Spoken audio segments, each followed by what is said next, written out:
Hello, this is Diane Gremmel with the New Era Times. I am blessed today to have Edgar Cayce, who is an expert in holistic healing, with me today. Ed Jamail was diagnosed with a terminal cancer and given up by the regular medical profession, but is here today, many years later, in wonderful glowing health. And so we are so glad to have you here today, Ed. Well, thank you, Diane, for having me. Yes.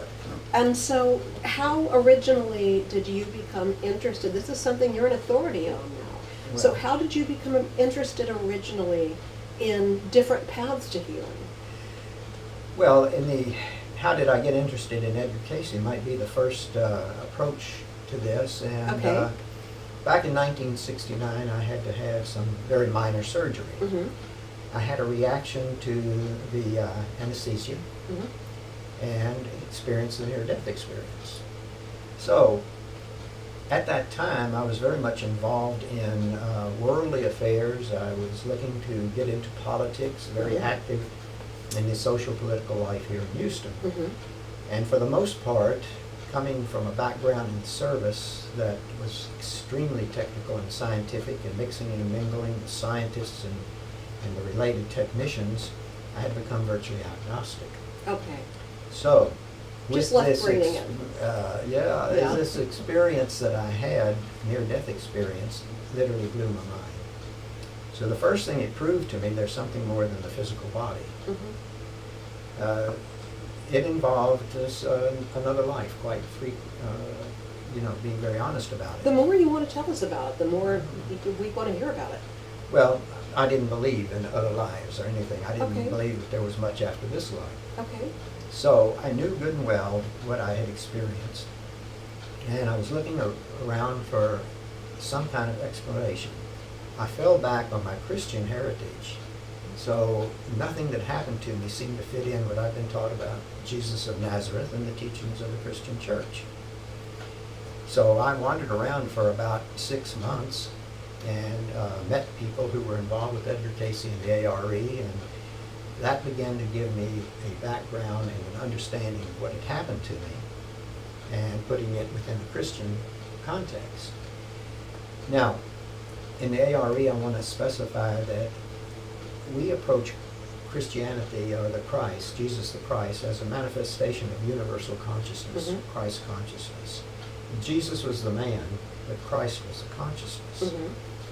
So this is my introduction to the ARE. Okay. Later on, back in 2003, I was diagnosed with cancer. It was pretty pervasive throughout the body, and I could not tolerate chemotherapy. Every time I had a treatment, I ended up in St. Luke's Hospital here in Houston. Okay. At one point, the doctor said, well, we're going to stop. Out of 8 suggested treatments, I had 3.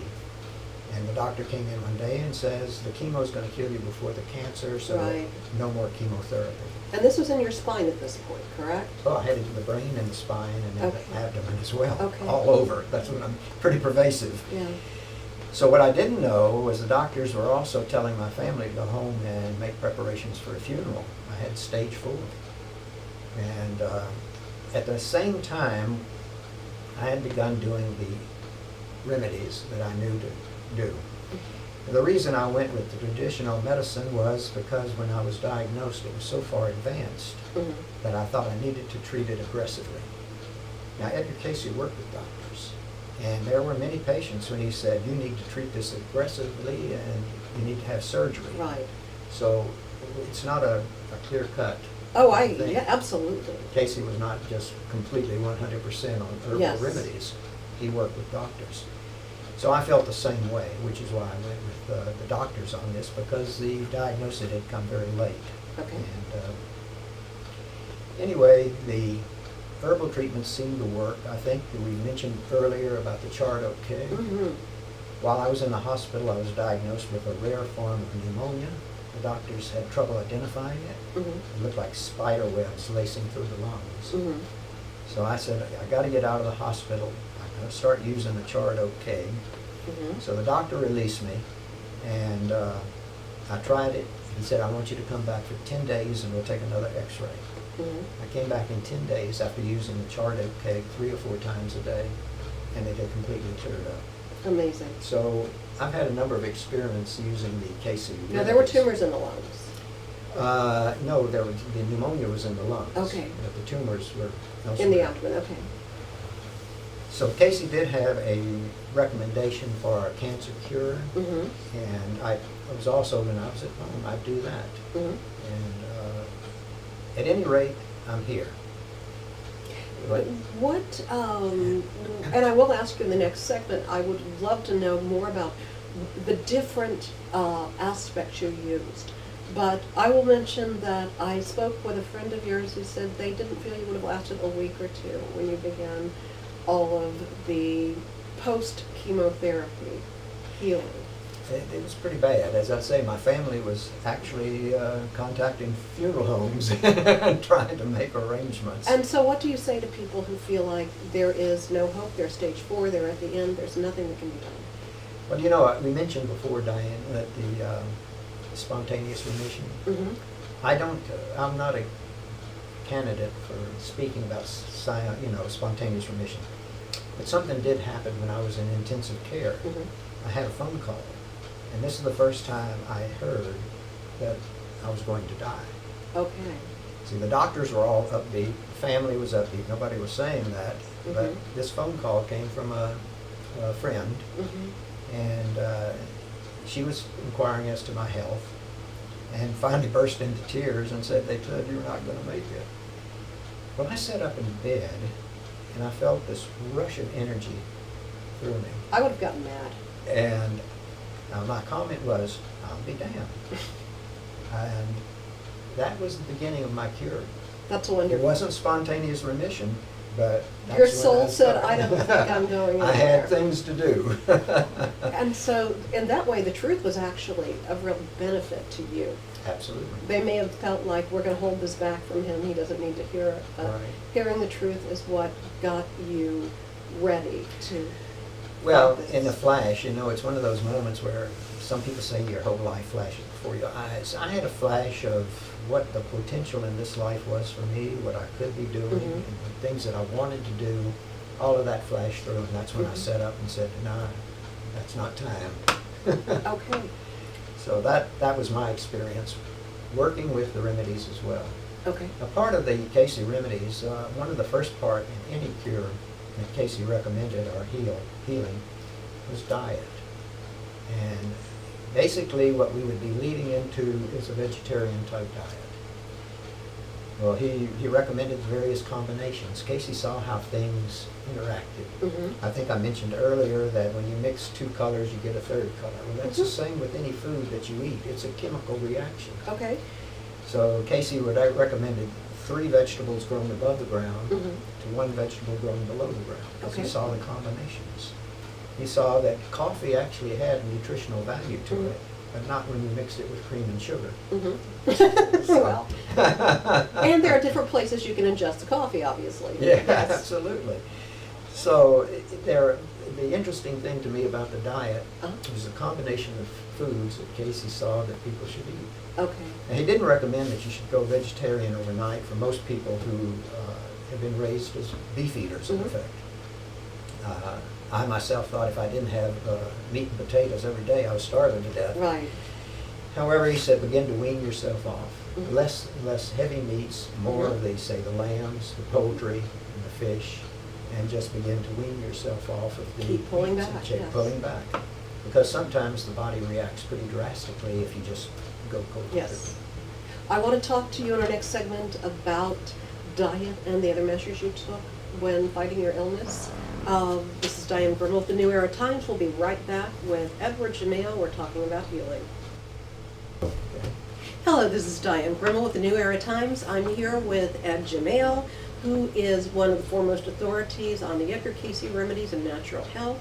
And Ed, we were talking about your battle with cancer. Right. So what are some of the remedies that you were given a virtual death sentence and you came back? What were some of the remedies that you used in order to recover? Well, I used one of the fundamental Cayce remedies, Okay. which is something they call carbon ash. Okay. It was a particular way in which you created this ash in a 80% vacuum.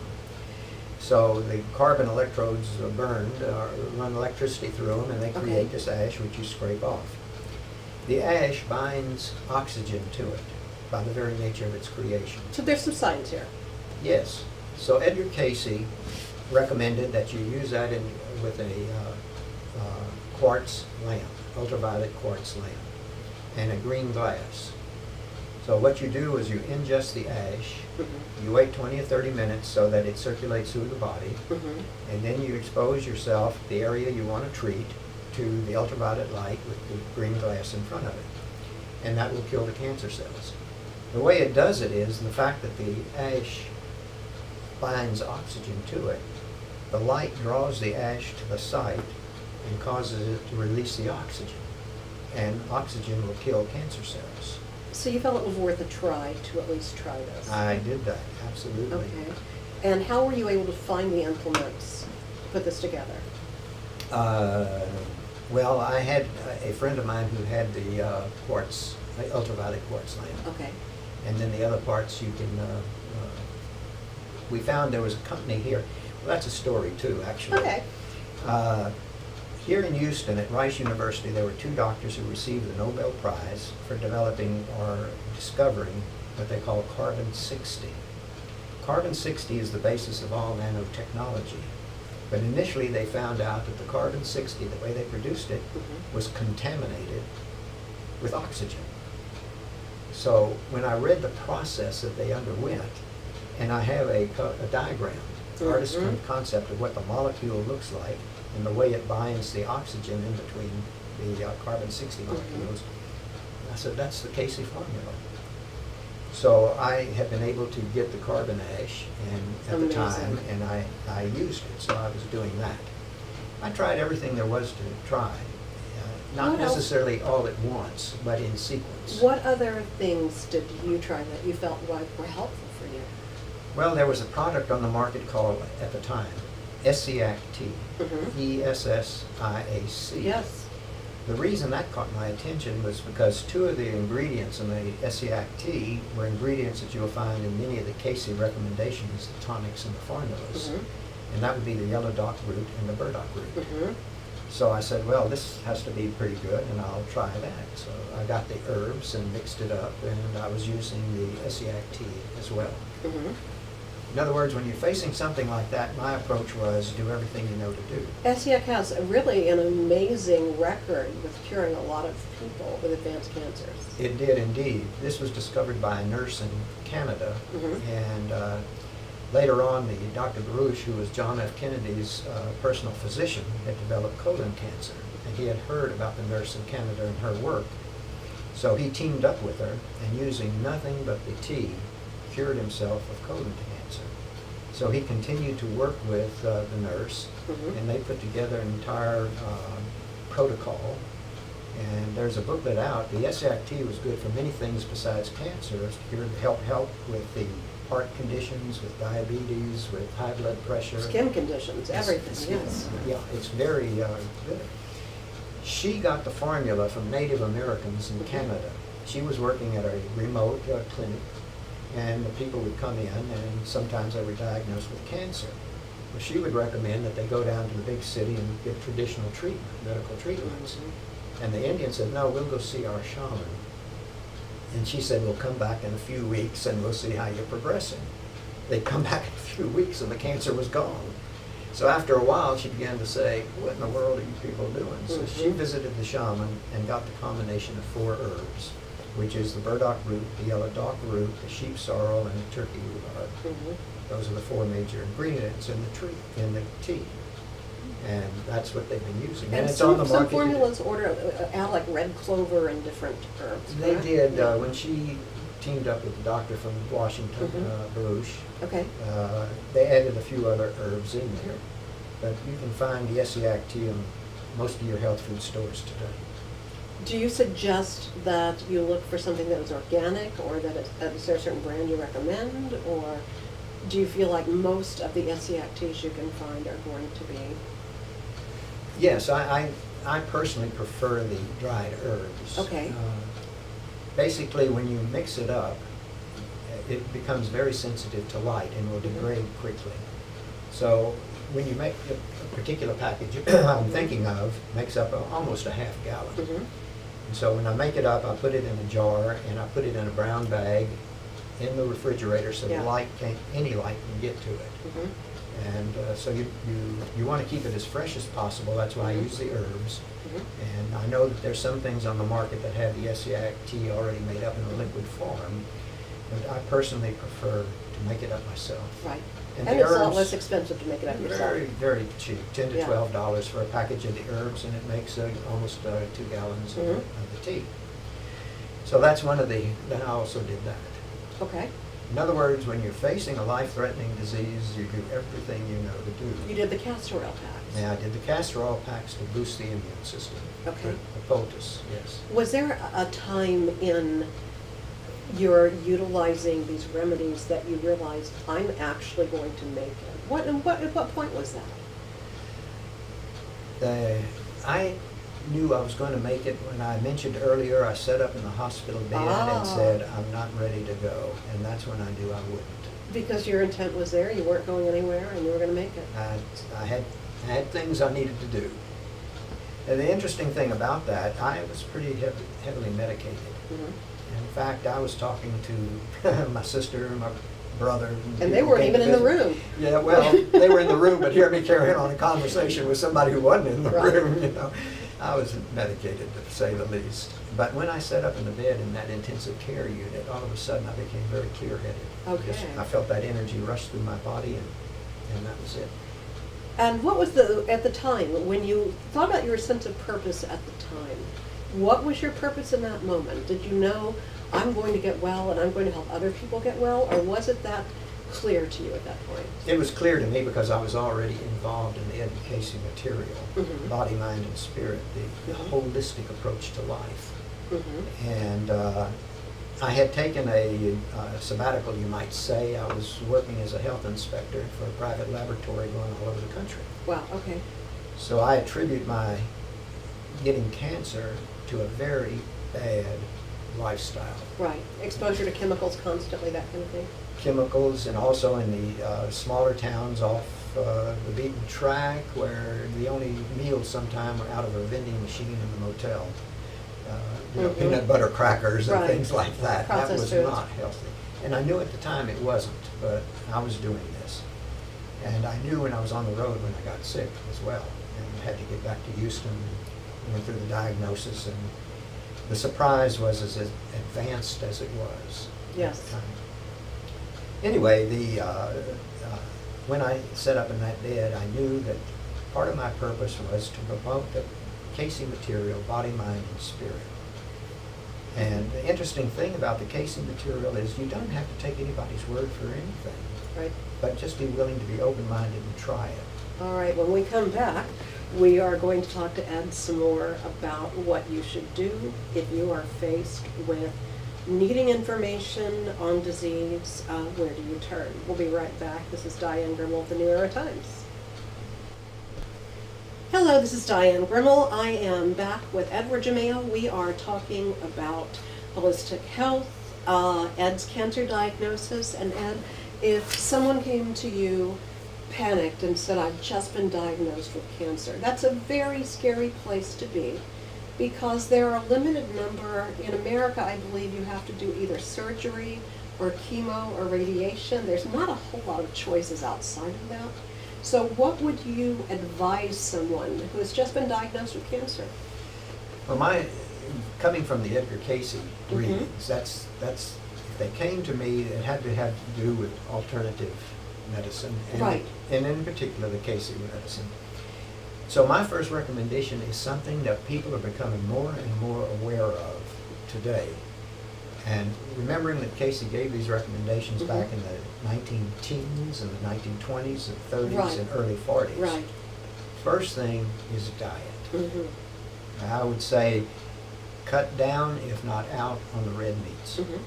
That whatever meat you eat, make it poultry, and that should be, of course, all natural poultry, not some of these, Hormone ingested, Yeah. yes. or fish. So that would be the first recommendation I would make. The second thing, Cayce looked at balance.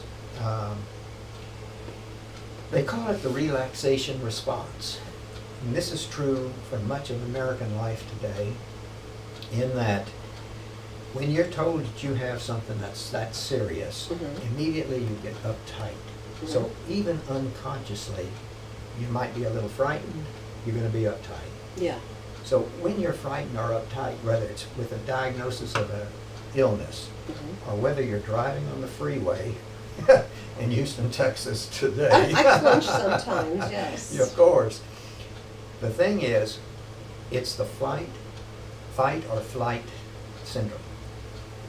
The animal body, and these are animal bodies, is designed to have the adrenaline pump when your life is in danger, where you have to fight for your life or you have to flee for your life. So when you're uptight like that or frightened, you've got adrenaline going. And adrenaline is very wearing on the organs of the body. And secondly, the adrenaline keeps you on, it wears everything down because you're not ready for that. You end up not sleeping well at night. You've got that fear factor going for you. So in spiritual terms, we would call it meditation. And that is getting yourself in a place periodically during the day for not more than 15 or 20 minutes, say. Even 5 minutes is beneficial. Where you can quiet the body and quiet the mind and get yourself into this relaxed and tone down, get away from the fear. Secondly, to do study in your research. Look into the alternatives and everything else. So don't panic. Don't panic, Okay. yeah. Because the Cayce point of view is a person is a participant in their health. No matter what you do, the healing comes from within. Okay. That's our approach to it. And so study the things that are available to you. Okay. There's a very powerful statement which we quoted earlier. There are no incurable diseases, there are only incurable people. So you begin with yourself. You've got to start working with yourself on this. We had a very dramatic case here in Houston back in the 1980s with an AIDS patient. Okay. This fellow had called our headquarters, had heard about Edgar Cayce and wanted to know what the cure was for AIDS. Well, AIDS didn't exist in the 30s or the 40s, not in this country. So the headquarters, because it was local, referred him to me. So I took a deep breath. I did the research. Of course, there's nothing in the Cayce works that say AIDS. So we began to work with building up your own health and your attitude and things like that. So the first thing I recommended to the fellow, and there were a group of us that were working with him to support him in this, was the diet. Okay, the second thing that we recommended is that he begin to alkalinize the body. Absolutely. And for people who don't understand that term, what does that mean dietarily? Well, dietarily, it has to do with the foods that you eat. You want to get away from the heavy meats, the red meats, and all your sweets and your processed flours and things like that. This body is a chemical factory. You're either alkaline or you're acidic. And alkaline would be like green vegetables and things like that, right? Absolutely. Okay. Yeah. The certain parts of the body are naturally acidic, urinary tract, uric acid, and certain parts of the body are naturally alkaline. The system that's naturally alkaline helps to ward off infections. So the purpose is to keep the body slightly alkaline. So we recommended something that he do there. The diet and alkalinizing your body, which he did. Get away from anything that had to do with violence that affected the mind, watching television shows with shoot 'em up and don't watch the news. Don't watch the news for the most part. And then the relaxation response, which was meditation. So once a week, this fellow would come with a group and we would meditate, and I would strongly encourage him, of course, to do it on his own. His T-cell count had torpedoed. Remember in the 1980s? They would go T-cell down with went the ball, down. yes. That's it. Yeah. They didn't give you much longer to live. He was totally indigent. The doctors that were treating him gratis. So after 30 days, he went to get tested, and his T-cells had gone up. Oh, amazing. And the doctor said, I don't believe it. It was a mistaken diagnosis. So she sent him to the VA hospital to get tested again, and sure enough, his T-cells had gone up. The fellow, when you'd see him, was pitiful. He had to walk with a crutch or Mhm. have somebody there to help him walk. His complexion was just terrible. When he first Mhm. came to the group of people I had assembled to He help looked like with he this, was dying. I said, "Oh my God, what have I done to these people?" I didn't Yeah. prepare them, but of course I wasn't prepared because I hadn't seen him either. You know, it had all Yeah. been on the phone up to that point. But at the end of 30 days, his complexion had begun to clear up. He was walking without a cane, Amazing. and he was looking to go back to work. Amazing. Absolutely amazing. But they told their story to a national gay magazine that was dealing specifically with AIDS. And so one day I'm sitting in my office and I get the phone call from the editor of this magazine. Want to know what the magic bullet is, what did I do, How and all this wonderful. kind of stuff. And so I'm written up in one of these national magazines at the time. about work. Fantastic. But this was simply, while Cayce didn't mention AIDS, because Mhm. it didn't exist, It's an immune disorder. it was Yeah. building up your immune system. The other thing that he had him do is the castor oil pax Mhm. poultice around the abdomen, which helped to boost the immune system. So he had done all that. Okay. And that was a classic case in which I was a witness and a participant Mhm. in working with. Okay. And it's amazing. The fellow should have been dead, and he was still alive last time I heard, 2 years later. Amazing. That's wonderful. So that's, the Cayce readings involves the whole person. You've got to participate in your own cure. So you do the research, you get online, you read books, you learn as much as you can, you enlist your friends to help you learn as much as you can, correct? That's Okay. it. That's the process. And then you look at the specific illness and the specific recommendations. But I Okay. can tell you the first, and most of Cayce recommendations, diet played an extremely Mhm. important part. That was the first step. I have to say thank you to Ed Jamail for being here today, because Ed, in the years I've known you, you look younger and younger and younger, and it has always been a pleasure knowing someone who has had such a remarkable career in helping people. So for those who need help and who need hope, who are dealing with disease, you have a great example here sitting of someone who is in glowing health. Ed, it has been such a pleasure having you today. Thank you. It's a Thank pleasure you. to be here. And from the Enjoy New it. Era Times, thank you for joining us.